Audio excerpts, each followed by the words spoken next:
Hi, and welcome to the audio lecture that discusses the positives and negatives against the military's first new vessel that is designed to run on eco-friendly fuel, which is they call it, the Green Riverine machine.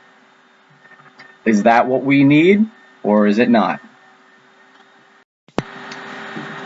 As you see on your right-hand side, you got the picture of the new military-issued boat that runs on algae and diesel. But let's just go over what the lecture is going to talk about. It will talk about if it is a good idea to put more time and effort into the eco-friendly battle boat, or is it worth the environmental benefits in the long run for how much the fuel costs. Also, we have to take into consideration that the repercussions of switching from fossil fuels to an alternative energy source. Let's talk about the positives. It can carry up to 24 troops and can outrace a fleet of destroyers or the cutting-edge vessel named the Navy's Corvette. It's a fast boat, and it also is powered by algae and diesel. Like I said, it is the first military vessel designed to run on an eco-friendly fuel. That does not mean it's the only one. It is the start. Within 5 years, the Navy anticipates a 10-ship carrier striking group named the Great Green Fleet that relies entirely on alternative energy. Also, Navy vessels use around 80,000 barrels of oil a day. The department wants the biofuels or using nuclear energy that they believe it can cut that 80,000 barrel amount in half. Also, the military needs, not just for the U.S., globally, are pointing towards different alternative uses towards fuel.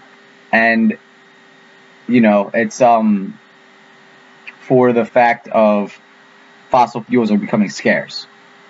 But since all these military needs are pointing towards eco-friendly fuels like algae, diesel-based cooking oil, that increases the demand for it, which will make it cheaper eventually over time. Now let's look at the negatives. Still figuring out how to make alternative fuels affordable, because they're not cheap. As you see in the next point, last year the Navy spent $424 per gallon to buy only 20,000 gallons of algae-based biofuel, which we'd set a world record price for fuel. Why are we buying that much if it can't even come close to cutting the 80,000 consumption gallons in half? Why do we keep trying? And especially on that point of why do we keep trying, we look down at the federal budget chart that I have. Last year we had a $1.13 trillion deficit. Why are we still thinking about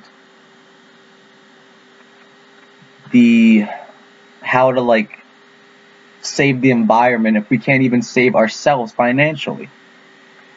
How do you think that will help? Next point, alternative energy would eliminate reliance on fuels that are mostly sourced from unstable regions, like in the Middle East, and whose increasing scarcity, the fossil fuels, could lead to political turmoil.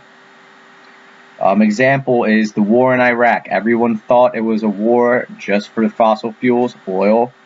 It could have been. There's no one to say that it is or isn't.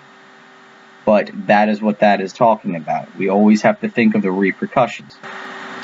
And finally, in conclusion, ultimately the Green Riverine machine and all of the other eco-friendly projects like the Green Fleet, they're also coming out with the F-18 Super Hornet jet. They call it a Green Hornet because it is a mixture of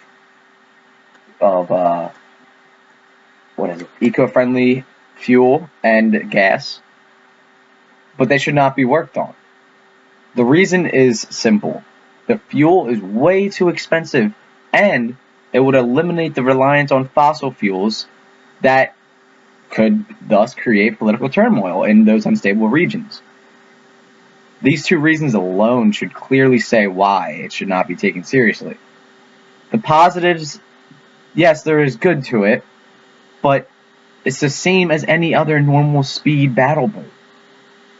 The only really big positive point on it is that it runs on algae and diesel. And that is amazing for the environment, but as we saw, the costs are way too high. Way too high. The marginal benefit does not outweigh the marginal cost in this situation. That is why the military should focus more on the federal deficit and on wars that need to be fought, not going green.